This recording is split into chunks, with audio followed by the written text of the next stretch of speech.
حضرت معاذ بن جبل رضی اللہ تعالیٰ عنہ کو اللہ کے محبوب نے جب یمن کا قاضی بنا کر کے رخصت کیا تو ان کو گھوڑے پہ سوار کیا اور خود حضور ساتھ پیدل چل رہے تھے، اور معاذ بن جبل رضی اللہ تعالیٰ عنہ کو وصیتیں کرتے جا رہے تھے، اور فرمایا معاذ یوں فیصلے کرنا، یوں فیصلے کرنا، یہ سب ارشاد فرما رہے تھے۔ کچھ آگے چل کے حضور نے فرمایا جب تم واپس پلٹو گے تو میری قبر کے قریب سے گزرو گے۔ حضور نے اپنی وفات کی خبر دی تو حضرت معاذ بن جبل پر بجلی بن کے یہ خبر گری۔ حضور کے وصال کی خبر کوئی چھوٹی خبر تو نہیں تھی، صحابہ کی تو زندگی حضور ہیں، اور ہماری زندگی، ہمارا سب کچھ۔ مولانا ظفر علی خان نے کیا خوب کہا تھا، ہم جس میں بس رہے ہیں وہ دنیا تم ہی تو ہو۔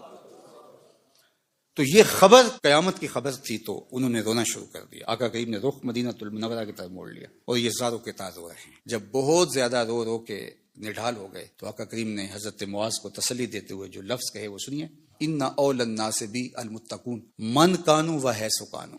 معاذ پریشان ہونے کی ضرورت نہیں ہے، میں اپنے متقی غلاموں کے ساتھ ہوں۔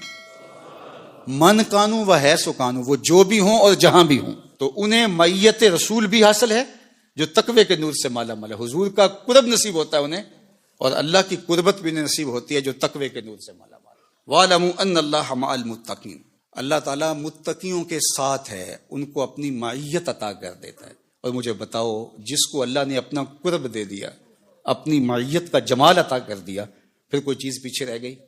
اس لیے ہمارا دین ہمیں اتقاء کے نور سے مالا مال ہونے کی تلقین کرتا ہے، اور ہمیں بتایا گیا ہے کہ اپنی زندگی کو اللہ اور اس کے رسول کی محبت میں ان کے بتائے ہوئے احکام کے مطابق بسر کرنے کی کوشش کرو۔ اللہ تعالیٰ نے یہ ماہ سیام ہمیں عطا کیا ہے، یہ برکتوں بڑا مہینہ، اور اس مہینے میں تقوی حاصل کرنا مشکل نہیں، آسان کر دیا گیا ہے۔ روزے کے ذریعے سے اللہ تعالیٰ نے ہماری مدد فرمائی ہے۔ ماہ سیام کی اپنی برکتیں اور اعمال کے ثواب کو 70 گنا کر دیا گیا ہے۔ شیاطین کو جکڑ کر کے ہمارے لیے نیکی کرنے کے راستے اور آسان فرما دیے گئے ہیں، اور اس سے بڑا بدبخت کوئی نہیں جو ایسے مبارک لمحوں کو بھی ضائع کر دے اور برباد کر بیٹھے۔ اس لیے مجھے اور آپ کو اس مہینے کو بھرپور انداز سے بسر کرنا ہوگا، دن کے اجالوں میں اور رات کی تنہائیوں میں۔ قرآن مجید کی تلاوت کو معمول بنائیں، تراویح کی جماعت کے ساتھ نماز پڑھیں تاکہ قرآن مجید سننے کی سعادت نصیب ہو سکے۔ 5 گانا نماز صف اولیٰ میں تکبیر اولیٰ کے ساتھ پڑھنے کا مزاج پیدا کریں۔ اس کے لیے آپ کو بہت ساری برکتیں نصیب ہوگی، اور یہ عادت پختہ ہو گئی تو پورا سال آپ کے ساتھ جڑی رہے گی۔ اسی طرح نظر کی حفاظت تو ہو ہی رہی ہے، اور زبان کی حفاظت بھی ہو رہی ہے، اور دیگر اعمال خیر کی توفیقات بھی نصیب ہیں۔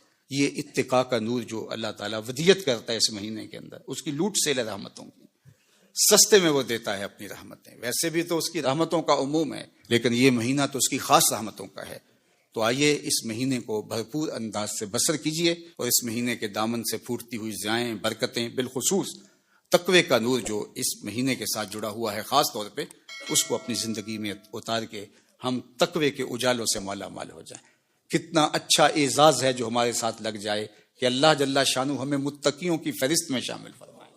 بلکہ اہل ایمان کو تو یہ دعا ترغیب دی گئی ہے کہ وہ کہے وَجَعَلْنِي لِلْمُتَّقِينَ إِمَامًا، اللہ مجھے متقیوں کا امام بنا دے۔ تو ہمیں اپنے آپ کو صالح اعمال کے ساتھ جوڑنا ہوگا، اپنی زبان کی، آنکھوں کی، رویوں کی، ہاتھوں کی، پاؤں کی اور دیگر اعضاء بدنیہ کی ہم کو حفاظت کرنا ہوگی۔ اللہ جل شانہ مجھے اور آپ کو اس کی برکت نصیب فرمائے۔